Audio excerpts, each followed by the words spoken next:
రామ్ టాక్కి తిరిగి స్వాగతం. నీతి ఆయోగ్ గత 2 సంవత్సరాల నుంచి ఎఫ్హెచ్ఐ ఫైనాన్షియల్ హెల్త్ ఇండెక్స్ని ప్రచురిస్తూ ఉంది.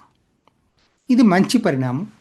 రాష్ట్రాలు ఎలా ఉన్నది, వాటి ఆర్థిక పరిస్థితి అనేది పోలుస్తూ కాంపిటేటివ్ ఎన్విరాన్మెంట్ క్రియేట్ చేయడానికి, రాష్ట్రాల మధ్య హెల్తీ కాంపిటీషన్ ఉండటం కోసం అని చెప్పి వాటి ఆర్థిక పరిస్థితిని ఎప్పటికప్పుడు ప్రతి సంవత్సరం ప్రచురించాలని నిర్ణయం చేసుకుంది.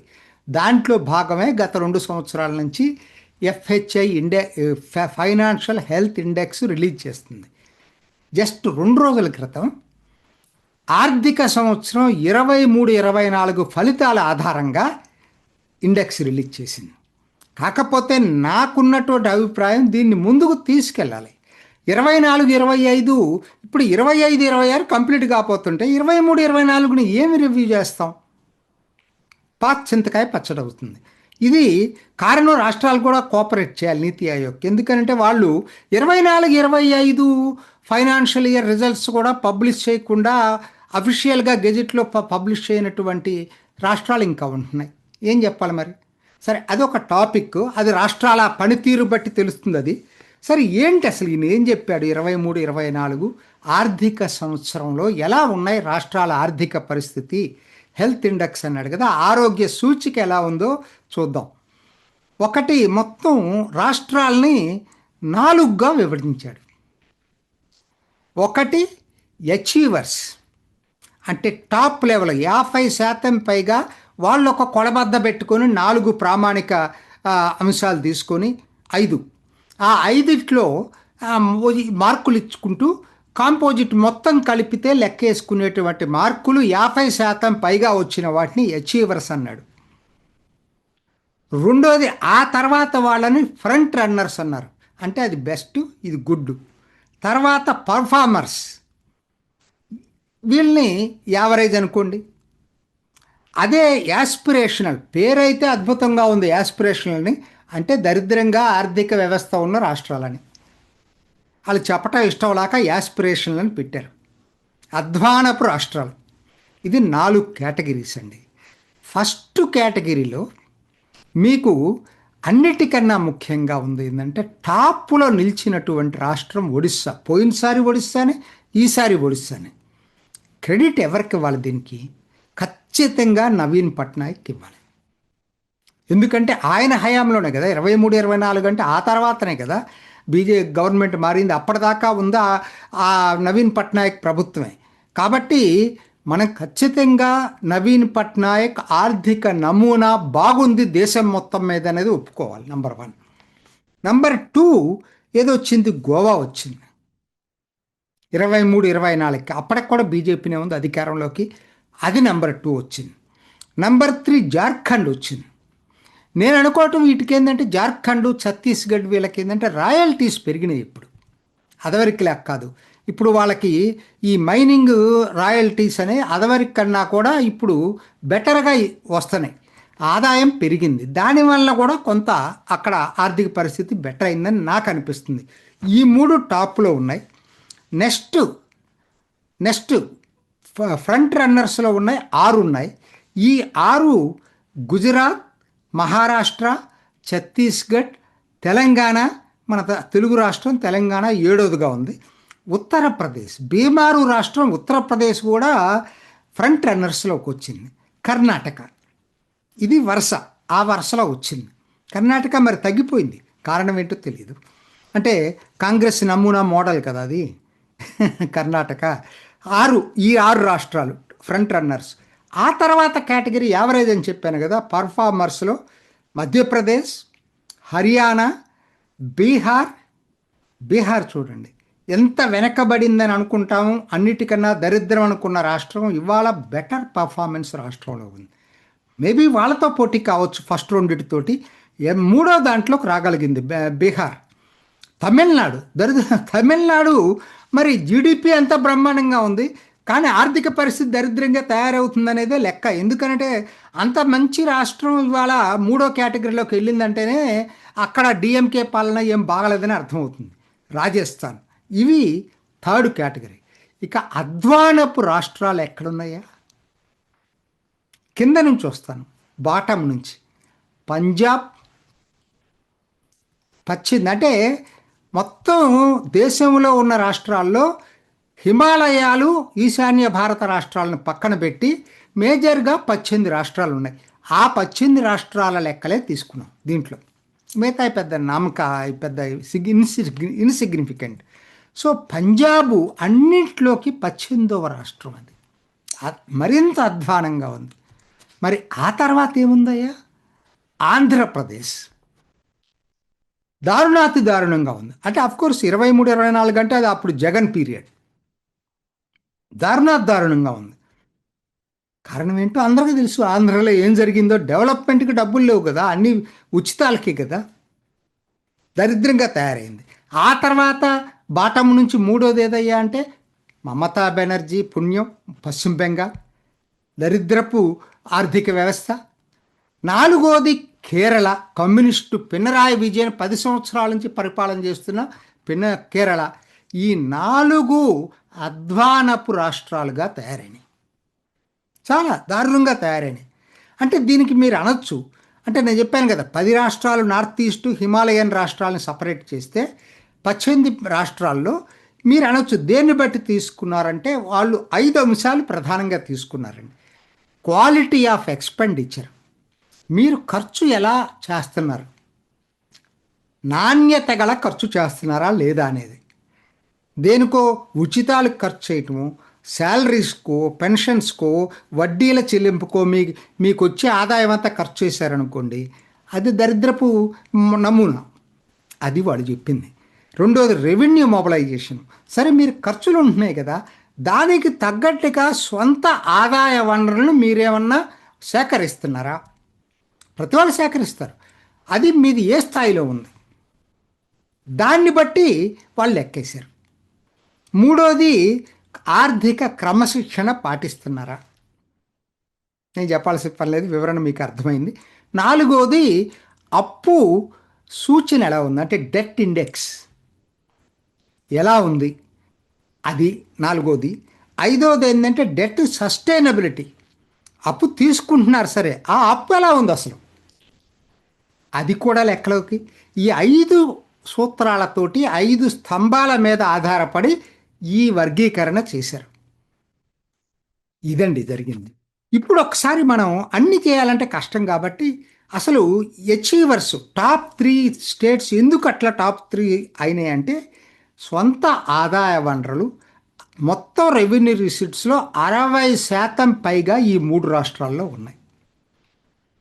అట్లానే పెట్టుబడి, రిలేటివ్లీ లార్జ్ క్యాపిటల్ అవుట్లే, పెట్టుబడులకు ఖర్చులో పెట్టుబడులు శాతం ఎక్కువగా ఉన్నటువంటి రాష్ట్రాలు. జిఎస్డిపిలో 4-5% ఉన్నాయి. అట్లానే తక్కువ ఆర్థిక లోటు ఉన్నటువంటి రాష్ట్రాలు, జిఎస్డిపిలో 3% కన్నా తక్కువ ఉన్న రాష్ట్రాలు. నాలుగోది మోడరేట్ డెట్ లెవెల్స్, అప్పుల శాతం కూడా జిఎస్డిపిలో 25% లోబడి ఉన్న రాష్ట్రాలు. అట్లానే అప్పు భారం కూడా తక్కువ ఉన్న రాష్ట్రాలు. ఇవండి ఈ క్రైటీరియాలో ఈ 3 రాష్ట్రాలు వచ్చినాయి.